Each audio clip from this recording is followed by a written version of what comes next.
Hi, welcome to another exciting adventure at Dad's Train Room. Today we are doing an interview with slot cars. Somebody brought slot cars to a train show. Why? Well, I'll let him explain it. This is going to be fun. And then we're going to work on the mine some more. Yeah! Hi, I'm here with Jim. Hi, Jim. And Jim comes to a train show with slot cars, and it's fantastic. Can you please tell them about your layout? Okay, well, we are Central Arkansas Slot Car Racers. We're a club. We have 5 different tracks. We race about 5 times a month all around Arkansas. We're looking for more people to play, and we figure train guys have the skills, they have the time, they have the space, and they should come play with us. So this track represents the 1967 Rally of Monte Carlo. The race started down in the valley, went up the mountain to the ski lodge. It snowed halfway up. And of course, being a rally track, there's a bunch of crazy fans on the road, because that's the way it is on a rally race.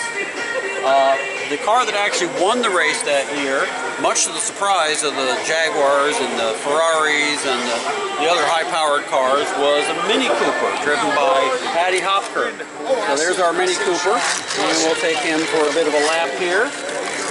Of course, with slot cars, you need to control the speed to get around the corner safely. You go full speed on the straights, and you got to get the speed and timing just right on the corner. So if you go too fast, does it just spin out on you? Oh, it'll crash, like say right here. You see? Ah. And then you put it back on track and continue. But each time you crash, counts against you, because the way we race here is everyone's name goes in the computer. Yes. They come up one at a time. It's Bell's turn. He would start for 10 laps. And this would record his best lap time. The best lap time we've had today is a 6.224. Everything is timed to the thousandth of a second. We run 908 laps today, but normally he'd get 10 laps, and the total amount of time it takes him to do that counts for his score. Okay. So it's all about being a combination of being quick and staying on track.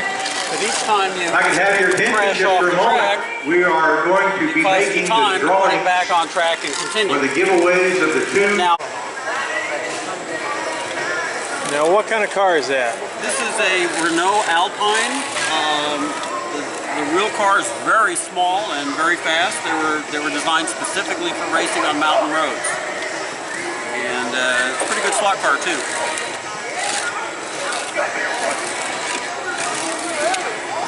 Very detailed. Full interior drivers, working headlights and taillights. Cool. Oh, there you go. You said there are 6 and 8 drivers at once on Yeah, some of them. most of our tracks are multiple lane. This is a single lane track, so it's a time trial track. But most of them are either an 8-lane track where the cars are 8 wide. Everybody drives each lane for, say, 2 minutes, and then they rotate, so you drive all 8 lanes for a total of 16 minutes in a race. So nobody And has an advantage. that way it's totally fair. On a wide track, there can be a significant difference between the inside lane and the outside lane, for example. On other tracks that we race on, there are digital tracks, which are generally 2 lanes wide, with switches that allow you to draft, switch to pass, or even to switch off onto, say, a pit lane to refuel. Okay. And on those tracks, not only can you have 6 drivers at one time on a 2-lane track, but you can also have autopilot cars. So you can have cars just cruising around out there getting in the way. You have as many of those as you want on our better tracks. I noticed on this one, you have turnarounds and it goes back down the same track it came up. Yes. So you reverse polarity. Right. There's a little patch right here at each point, and when the car crosses there, this functions as a switch, which trips a relay that flops the polarity. That's how this one works. I see. So pretty smart. on this track, there's no power to the rails until you pull the trigger, and then the car goes relative to the trigger position. On a digital track, there's full power to the rails at all times, and what the car does depends on a signal from the controller. So there's 2 different systems. So it's like a DC or DCC. Correct. exactly. So same basic technologies, although there we go, the Mini Cooper. And let's try another car. This guy is there he is. So Wow, look at all all of these. these cars are optimized for this track. I have over 700 slot cars at my home. We should talk him into doing that one. This one? This one is an interesting car because this is a hand-built car made in the 1960s. So this is a 50-year-old slot car representing a 50-year-old real car. Yeah? And guess what? It still runs very nicely on this track. We still do race vintage slot cars. This one is actually considerably faster than the Mini Cooper that you just saw. So in this case, it's more of a detriment than an advantage. Well, no, it just takes a little practice to get used to driving it, and I'm going to make some adjustments on the controller. You know, when you switch cars, you generally do have to take a few laps to kind of get the hang of it. This car also uses no traction magnets. Some slot cars use magnets to give them more downforce. This car does not, so it races in a class specifically for cars with no magnets. Awesome fishtailing. Yeah, that's because it's a non-magnet car. It drifts more, and that's part of what you have to control. You want the car to drift some to get around the corner well, but not so much that it taps the walls or comes out of the slot. This looks wonderful. So that's a 50-year-old slot car in action. Hey, I appreciate you taking the time to talk to us. Sure. And thank you very much. Alrighty. Hey, is it alright if I can try it? If you do what? If I can Try it? Yeah, sure. Ah. Here, let me see your camera. Yep, hold it. I'll even video you doing it. There you go, dude. Try it. Yeah, that's the throttle. So a full squeeze is full speed, and you want to lift before the turn to slow down in time for the next turn. Good job. Yep, no equipment there. You're back.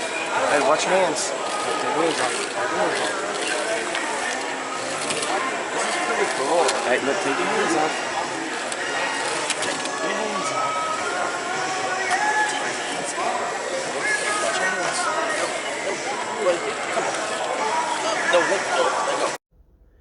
That was really cool. And they're looking for new members.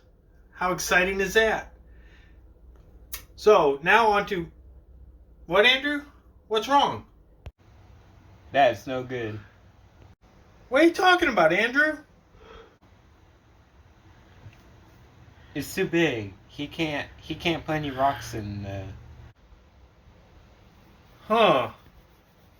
Guess you kind of got a point there. How about the HO track? Does that work better? I guess it would look a little more accurate.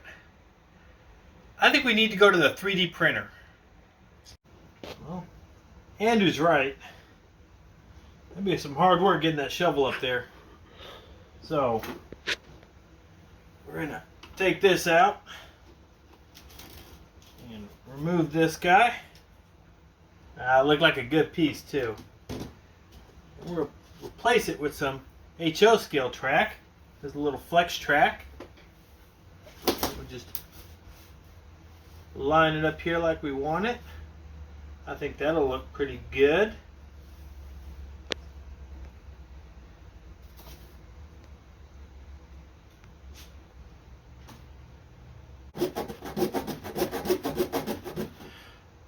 Now, like most modelers, you think it's going to be all fancy.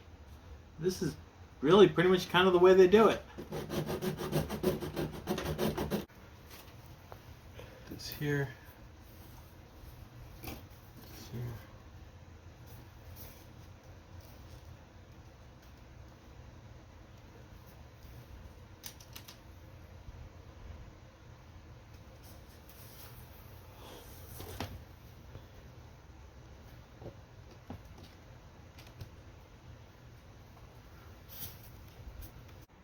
Went to Andrew's train cars, and he had an old pair of trucks that he wasn't using because I took them, and we 3D printed this ore car And I think that works out a lot better for the guys.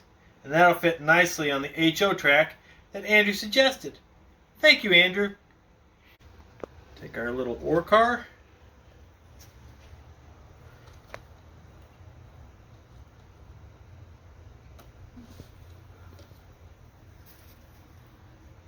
And a worker or two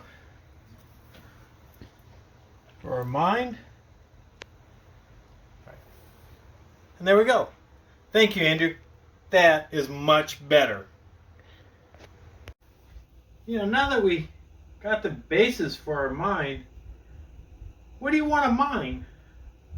We could do coal, but that's kind of boring. Or we could do diamonds and put little lights behind them. Or we could do marbles. Like a marble mine? Yeah.